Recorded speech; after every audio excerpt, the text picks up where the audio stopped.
কি দুই পক্ষে, প্রথম পক্ষ এই একটা ছেলে আর কি এই দিক দিয়ে করতে জানাইছে আর কি, ফেস দেওয়া গেছে না, করতেছে আর কি মেরে দিছে।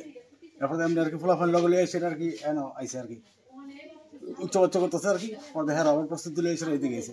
পক্ষে এর আগে এবার মনে ঝগড়া করছিল, ঠিক আছে, দুই পক্ষে ঝগড়া করার পরে এমন আপনার টিন ঢিল দিছিল, তখন মনে করেন আপনার সব কিছু মনে অগোছল হয়ে গেছে আর কি, ঠিক আছে, ভাঙচুর করছে। এবারে এখন সাইডে যা আছে টিম সব কিছু মনে করে কাইটা মেটা সব তছতছ করে লেগেছে আর কি। এখন এই অবস্থা থাকলে তো আমাদের তো মনে করেন নিরাপত্তা নাই, ঠিক আছে, এখন ব্যবসা করার জন্য আসছি, ঠিক আছে, এখন তো ফাইজলামি করার জন্য আসছি, ঝগড়া করার জন্য আসি না। কি নিয়ে ঝগড়া আমি জানি না, খাবারই মোল্লাবাড়ি, আমি খাবারের বউ দেওয়ার, আমি যখন প্রথমেই এই পাল্লাটা দিচ্ছি 3 মাস পরে আমার পাল্লাটা সেম ভাঙচুর করে লুটপাট করে আমার জিনিসটা নিয়ে গেছে। আমি তখনকার যে সবুজ স্যার ছিল ইউনুস স্যার, উনি পর্যন্ত অবগত ছিল এবং উনি আমাদের সাহায্য করার চেষ্টা করছে। যেহেতু বংশ ঝগড়া, ওনারা আবার মিটমাট করছে, আমি আর বাড়াবাড়ি করি না, কিছুই করি নাই।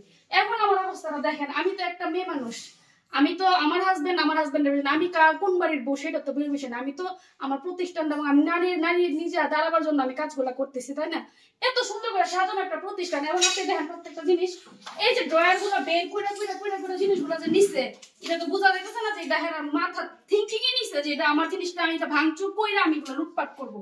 আমার চেয়ার নিয়ে পুরাই ফেলছে রাস্তার মধ্যে, ওই দোকানটিটা ভরপুর ছিল। রাত্র অনুমান 12:30 থেকে 1টার দিকে সন্দীপের শাকিনস্থ খাবারের মোল্লাবাড়ির মধ্যে তুচ্ছ ঘটনা নিয়ে উভয়পক্ষের মধ্যে দেওয়া পাল্টা দেওয়া হয়। তখন পুলিশ এবং সেনাবাহিনী দ্রুত অভিযান করে পরিস্থিতি নিয়ন্ত্রণে আনে। বর্তমানে পরিস্থিতি স্বাভাবিক আছে। এই ঘটনায় দুই পক্ষের কিছু বাড়িঘর, দোকানপাট ভাঙচুর হয়েছে। ওই মানে ভাঙচুর অভিযোগ প্রাপ্তি সাপেক্ষে ভাঙচুরের ব্যবস্থা গ্রহণ করা হবে, আইনগত ব্যবস্থা গ্রহণ করা হবে।